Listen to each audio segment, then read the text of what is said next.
Dead Rails.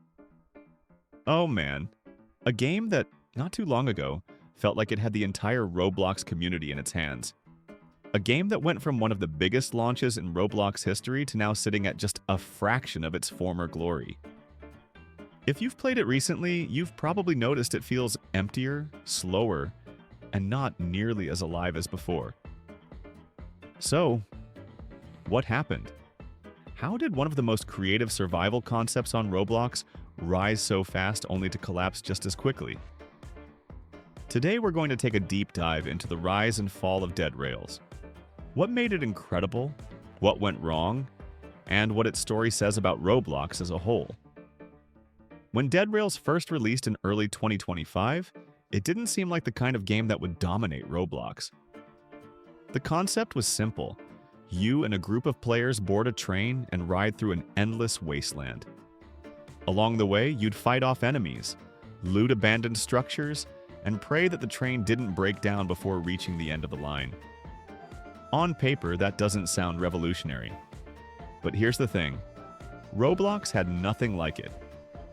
Sure, there were simulator games, tycoons, pet games, and the endless flood of obbies. But a Western apocalypse train survival game? That was new. And Dead Rails didn't just rely on its theme. It had mechanics that raised the stakes. If you died, that was it. Unless your teammates revived you, your run was over. At night, enemies became overwhelming. Nightmare mode pushed that even further, throwing mobs, lightning storms, and chaos at players. It wasn't just survival, it was tense survival. And in a world of dopamine grind simulators, that tension was refreshing. You know the real reason Dead Rails went viral? Social media. Clips of hilarious glitches, chaotic runs, and full trains being wiped out mid-journey spread like wildfire on TikTok and YouTube Shorts. There were challenges too, like the golden train trend, where players tried to decorate their entire train in gold. Dead Rails became content gold. Every match had unpredictable moments, and those moments translated perfectly into bite-sized clips. Combine that with the fact that the game wasn't pay to win, was accessible to everyone, and felt truly unique. And you had the recipe for an explosion. Within just a few months, Dead Rails skyrocketed to over 1 million concurrent players. That's a number most Roblox devs can't even dream of. Everyone can agree that by spring 2025, Dead Rails was at its absolute peak. Huge updates like Sterling Mines added new areas to explore. Seasonal events like the Easter Bunny boss kept things fresh. The community was on fire, and for a moment it looked like Dead Rails would stand as a permanent pillar of Roblox, right alongside games like Pet Simulator or Adopt Me. Even more importantly, the developer Rico Miller made a public statement, saying he would never sell the game out. In a time where massive studios like Do Big were buying up smaller hits and turning them into cash-grab dopamine farms, this decision won him a ton of respect from the community. Dead Rails felt like the people's game. Authentic, untouched, special. But peaks don't last forever, and in Dead Rails' case, the cracks started showing faster than anyone expected. The first problem? Lack of direction. Dead Rails was built by a relatively inexperienced team. It's not hate, and it's very impressive that a small studio started to make this masterpiece that's good. A lot of the assets were pulled straight from Roblox Toolbox, and while that gave the game a charming, nostalgic feel, it also highlighted how limited the devs were. But it's okay.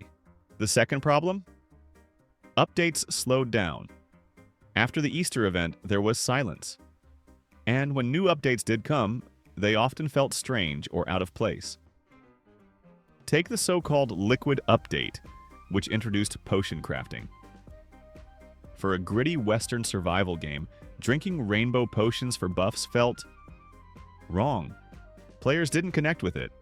While Dead Rails was stalling, its biggest competition was moving at full speed. Games like Grow a Garden and Steal a Brain weren't just popular, they were designed to be addictive. Weekly updates, dopamine loops, endless grinds for the rarest item. These games consumed the younger Roblox audience. Dead Rails, on the other hand, wasn't designed to be infinitely replayable. Each run could last an hour, but once you beat it a few times, there wasn't much else to do. No endless grind, no loot system to chase forever. In a TikTok-driven culture where players want constant rewards and flashy updates, Dead Rails simply couldn't compete. And it showed. Within weeks, the player base plummeted from over 1 million concurrent players to just 100,000. That's a 90% drop. But now it's less than 40,000 concurrent players. Now here's where things get messy. Some people blame the developers. They were inexperienced, they didn't update fast enough, they added the wrong features, and they failed to communicate with the community.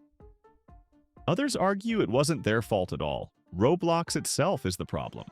The platform has shifted to favor short-term, addictive, cash-grab games that farm engagement instead of building unique creative experiences. And honestly, the truth is somewhere in the middle.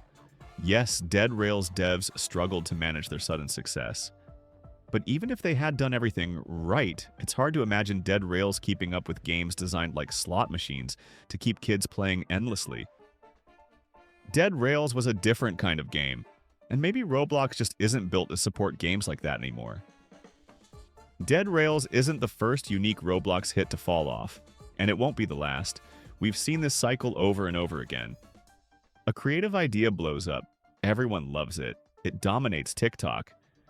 And then within months, the hype fades and players move on to the next viral trend. Forsaken Dusty Trip. Even giants like Pet Simulator have gone through it. It's not just about lack of updates, it's about attention spans.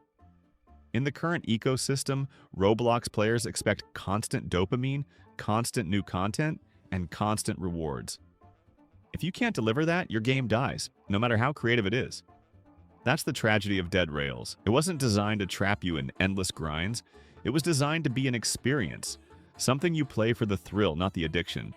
But in 2025, that might not be enough. So where is Dead Rails now? It's not dead, not completely. The game still gets occasional updates, a small but loyal community still plays, and the developers haven't abandoned it. They're still trying to improve it, even if it's at a much slower pace. But the glory days are over. The viral hype is gone. Most players have moved on to Grow a Garden, 99 Nights in the Forest, or whatever the latest TikTok game of the week is. Dead Rails now stands as a reminder of how fast Roblox can make a game famous, and how fast it can tear it all away. So, Dead Rails wasn't just another Roblox game. It was proof that something unique, creative, and different could break through the noise and become a phenomenon. But it was also proof that on Roblox, popularity doesn't last forever. And maybe it can't. Because in the end, Dead Rails didn't lose because it was a bad game. It lost because Roblox, and the way we consume games now, changed. And until that changes back, every unique hit might be destined to face the same fate.